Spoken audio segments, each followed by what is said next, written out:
Salam sukses luar biasa. Selamat pagi semuanya.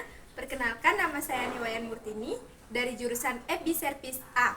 Di sini saya akan mempresentasikan 3 entrepreneur yang sukses di Indonesia, yang dimana di sini kita dapat melihat motivasi mereka dan juga melihat bagaimana perjuangan mereka. Yuk simak video ini. Tokoh yang pertama yang saya ambil yaitu Felicia Angelista. Felicia Angelista adalah founder Scarlett Whitening. Nah, kisah sukses beliau dalam membangun bisnis dari nol bisa dikatakan sangat menginspirasi kita semua. Kesuksesan ini diawali Felicia saat dirinya menjual masker hingga menjadi pemilik Scarlett Whitening. Sebelumnya, ia mengeluarkan brand Scarlett Whitening. Felicia meluncurkan Feliskin terlebih dahulu. Bisnis pertamanya ini menyediakan produk masker dalam bentuk paket. Felicia mematok harga paket masker yang tidak tergolong murah, yaitu 290 hingga ke atas. Nah, untuk 20 hari dan selanjutnya. Ternyata banyak konsumen yang berminat terhadap produk yang dikeluarkan oleh Feliskin. Hingga akhirnya banyak fans sekaligus warganet lainnya yang bertanya tentang rangkaian produk skincare sehari-hari yang digunakan pemain sinetron tersebut atau Felicia Angelista tersebut.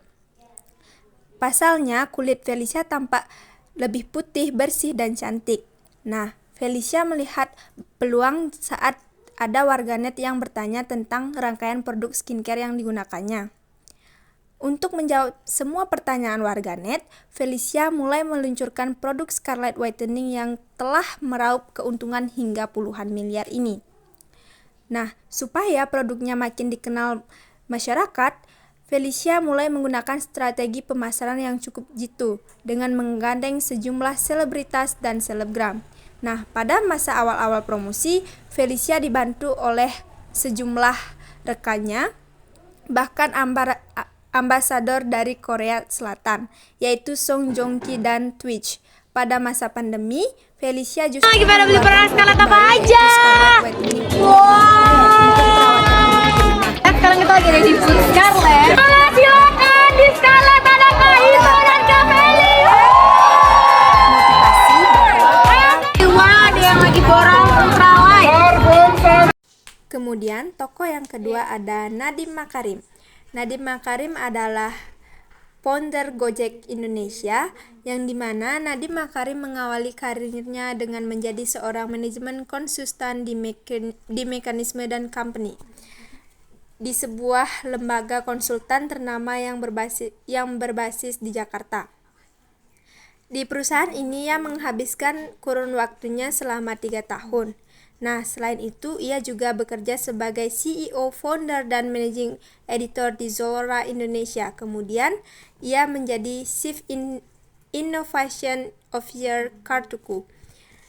Kemudian dari latar belakangnya yang bukan dari seorang pengusaha, melihat dari seorang ayah dan ibunya yang bukan seorang pengusaha atau berasal dari kalangan entrepreneur, Nadiem kini banting setir untuk memilih jalur yang berbeda dari latar belakang keluarga itu. Naluri bisnis Nadiem sangat tajam. Ia dapat melihat sebuah peluang bisnis yang cocok dan tepat membantu banyak warga Indonesia. Kini bermula dari kemacetan, ia mulai berpikir dan ia memulai membuka entrepreneurship pada tahun 2011. Ia memulai merintis perusahaan miliknya sendiri yang kemudian dikenal dengan Gojek. Gojek ini adalah sebuah aplikasi yang dimana kita dapat memesan ojek melalui online. Nadiem dengan cerdas memanfaatkan peluang yang ada dengan teknologi yang sangat berkembang pesat yang ada untuk kemudahan dan kemajuan kita bersama. Kini para pelanggan Gojek bisa memesan menggunakan aplikasi Gojek, dan kini aplikasi sudah bisa dirasakan manfaatnya oleh banyak orang. Ide bisnis transportasi Gojek sendiri berasal dari pemikiran Nadiem ketika ia berdiskusi dengan tukang ojek langganannya. Nadiem Makarim jarang menggunakan mobil karena mobilitasnya yang sangat tinggi. Ia lebih sering menggunakan jasa Gojek. Dari perbincangan dengan para tukang ojek, ia menemukan kenyataan bahwa hampir sebagian besar tukang ojek menghabiskan waktu hanya menunggu pelanggan saja dan susah untuk mencari pelanggan. Di sisi lain, kemacetan Jakarta makin memburuk, maka dibutuhkan sebuah layanan transportasi yang cepat serta pengiriman yang cepat untuk membantu warga Jakarta dan lain sekitarnya. Kemudian, pada tahun 2011, Gojek sebagai perusahaan resmi didirikan oleh Nadiem Makarim yang kemudian menjabat sebagai CEO Gojek. Awal berdiri Gojek, Nadiem mempunyai 20 driver Gojek dan sistem yang ditawarkan yakni via telepon call center, di mana pelanggan menghubungi langsung call center untuk mendapatkan driver terdekat. Pada waktu itu, sejumlah karyawan Gojek masih sangat terbatas dan drivernya pun juga masih sangat terbatas. Namun, keyakinan Nadiem Makarim akan perusahaannya membuat Gojek bisa bertahan hingga melanjut pesat beberapa tahun berikutnya. Layanan Gojek menawarkan kemudahan serta kecepatan dengan bekerja sama dengan para tukang ojek di bawah naungan perusahaan Gojek.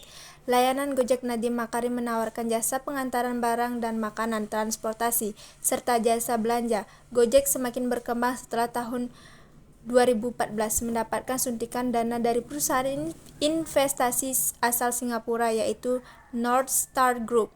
Perkembangan positif perusahaan membuat perusahaan ojek milik Nadiem Makarim tersebut juga mendapat suntikan dana pada tahun yang sama dari dua perusahaan yakni Radmart Limited dan Zim Plastic Paid Ltd. Kemudian, tokoh ketiga yang sangat menginspirasi adalah Sinta Nur Fauzia. Beliau adalah pendiri atau founder Millennial. Sinta Nur Fauzia adalah sosok wanita di balik keberhasilan merek mie instan inovatif ini. Memimpin revolusi dalam kemasan produk sehat. Sejak lahirnya pada tahun 2016, Lemonilo tidak hanya menjadi merek mie instan biasa, ia merupakan pelopor dalam menciptakan bahan mie yang instan dan juga sehat yang pertama di Indonesia. Salah satu pencapaian gemilang Sinta Nur Fauzia dan Lemonilo adalah keberhasilan mereka mengundang salah satu idola Korea sebagai brand ambassador saat ini. Mie Lemonilo terus membangun kualitas rasa dan juga menciptakan varian baru agar dapat dinikmati oleh semua kalangan.